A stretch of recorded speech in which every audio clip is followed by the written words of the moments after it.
Magandang araw mga kapatid, ito muli si Yuki Dulay, Lia Manzares, daan, buti na lang nakasalubong ko sila sa daan kasi papauwi na nandito siya sa loob. Nandito rin daw yung Jovic Barbecue House. Sino na nagpunta rito ngayon?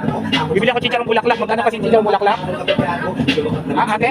Magkano ni chicharong bulaklak? 120 na lang kayo, maganda ka. Oy, 120 na nakaraan dito Sumahat sa ayan mo.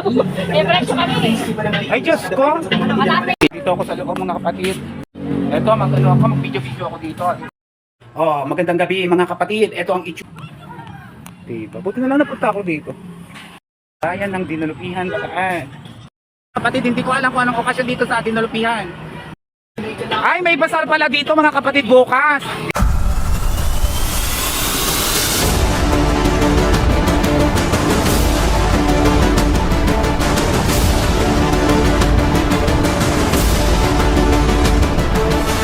Magandang araw mga kapatid, ito muli si Yuki Dulay, Lia Manzares. Tara, samahan niyo akong pumunta ngayon sa dinalupihan kasi nag-worry ako about my credit card sa BDO. Hindi naman ako nag-apply sa credit card sa BDO. So, nagpadala sila ng credit card kasi sa akin kasi nag-apply ako nag-open ako ng bank account sa BDO Orani para gamitin sa sa payment dito sa pag-vlog natin dito sa Facebook. So, last year pa yon nung April. So, nanonood ako about sa credit card kasi dumating yun about September last year. Sabi nila may bayad daw. So, nilakad ko ngayon. Gusto kong pa-deactivate yung aking credit card. So, nagpunta ako sa dinalupihan ng branch ng dinalupihan ng BDO. Sabi ng security guard doon sa sa Orani daw. So, pinakiusapan ko yung security guard na magtatanong lang ako about dito sa credit card kung may bayad nga. So, nililaw naman ng doon, buti na lang mabait ang teller, sinabi niya naman sa akin na wala naman daw problema doon kahit na 1 year na yon. Basta ang babayaran lang daw ay ang membership fee. So, hindi na ako nagpunta ng Orani para deactivate. Ayan po ang BDO Orani para magtanong-tanong about sa credit card. Kagaling ko sa dinalupihan mga kapatid, dumiretso ako sa Palihan Highway dito kay Abigail na aking suki na binibilan ko ng ulam araw-araw. Napakabait at napaka-generous. Kaya rin kung bumili ng ulam mga kapatid, napadaan ako dito sa Kabukiran, naalala ko ang aming bukid sa namayapa kong ama. Iyan, buhay probinsya dito mga kapatid. Ang sarap talaga mabuhay sa atin dito sa probinsya. Ito ang mga suki, mga kapatid, mag-haircut at nakasalubong ko sila sa daan. Buti na lang nakasalubong ko sila sa daan kasi papauwi na sila. Hindi nila ako nadatnan dito sa aking shop. At mabuti na lang papaliko na sila ng daan at papalabas. Ako naman papasok dito sa aming iskinita para mag-haircut nga. Ito ang buhay ko araw-araw mga kapatid. Napakabait po ng taong iyan. Magandang gabi mga kapatid. Ito ang itsura ng aking shop sa gabi. Pasarado na ako nito kasi alas 8 na ng gabi mga kapatid. May humabol na dalawang customer ko. So, pupunta muna ako sa labas at may bibilihin ako. Alam niyo na, hapunan natin. Kayod lang ng kayod. Maghapon ako nagugupit ngayon. Ngayong araw na to. Hindi ko alam kung bakit marami nagpagupit ngayon. Kung minsan mga kapatid walang nagpapagupit ko. Kunti lang, isa, dalawa, tatlo hanggang ngayon. Hanggang doon lang. Ngayon, nakasampurin ako mga kapatid. Nakakota naman ako. Sa awa ng Panginoong Diyos mga kapatid. Pero may bibilihin lang ako saglit sa labas. Baka sa dinalupihan mga kapatid. So, samahan niyo ako mamaya ha. Salamat. At eto nga mga kapatid, may bibili lang ako sa dinalupihan, samahan nyo ako. Saglit lang naman, ganito ang buhay ko mga kapatid sa araw-araw. Medyo hahabang ko ngayon ang video ko para sa inyo, para ma-entertain kayo, para malaman ninyo ang aking mga pinaggagawa sa araw-araw mga kapatid. So enjoy watching lang.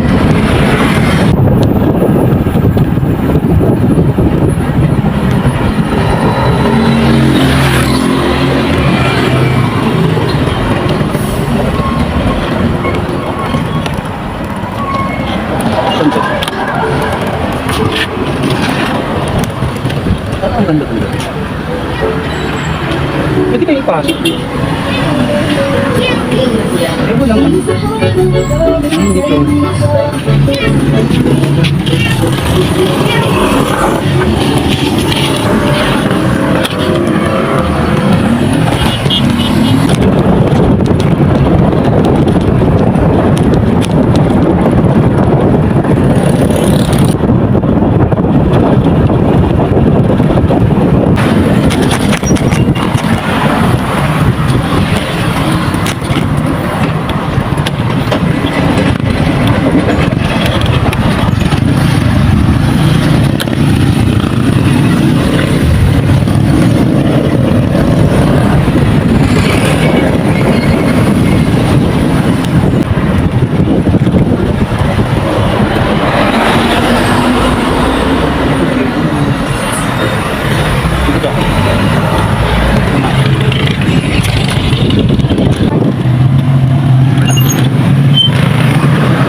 Yan dito.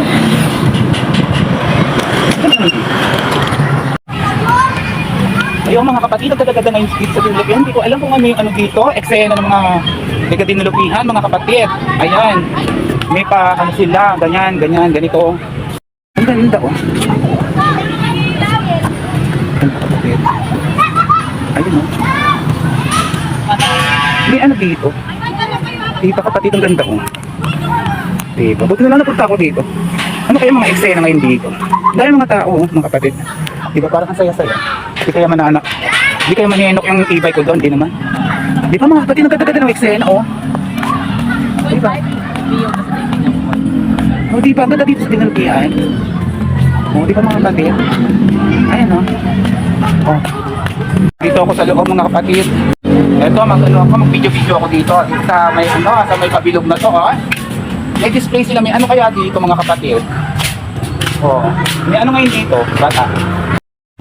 May ano ngayon dito, bakit ano dito? Anong okasyon? Hindi mo alam?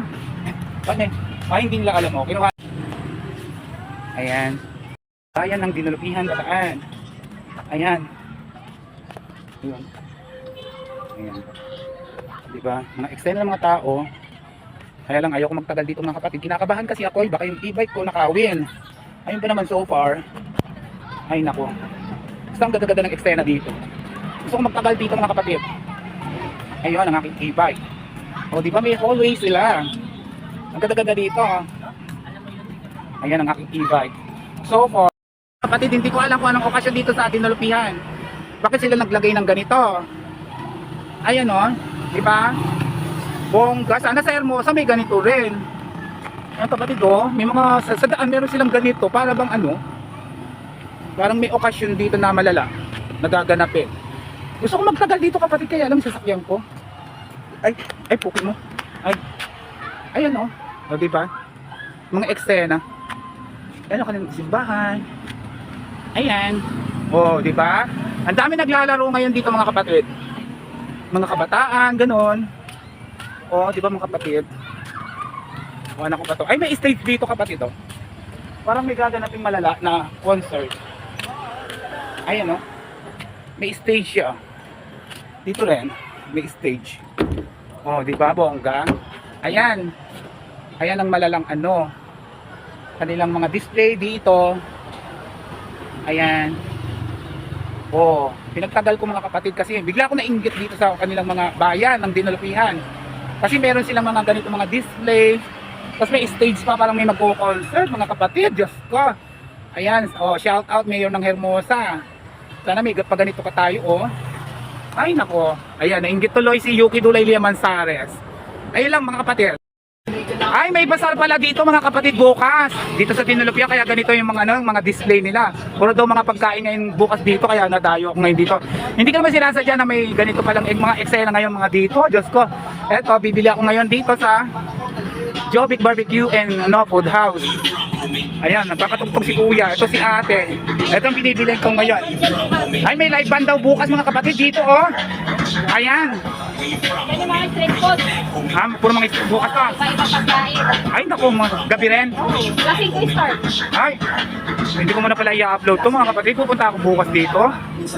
Ayan. Nandiyan din kami sa loob. Ay, nandito kayo sa loob. Ay, nandito rin daw yung Jovic Barbecue House. Sino na nagpunta rito ngayon? Bibili ako chicharong bulaklak. Magkano kasi chicharong bulaklak? Ate? Magkano ni chicharong bulaklak? 150 na lang tayo, tayo maganda ka.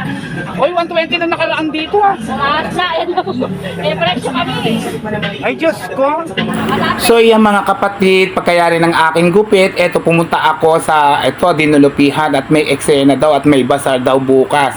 Yan mga kapatid, pauwi na ako, bumili ako ng chicharong bulaklak para matikman ko naman yung chicharong bulaklak nila kahit medyo pricey.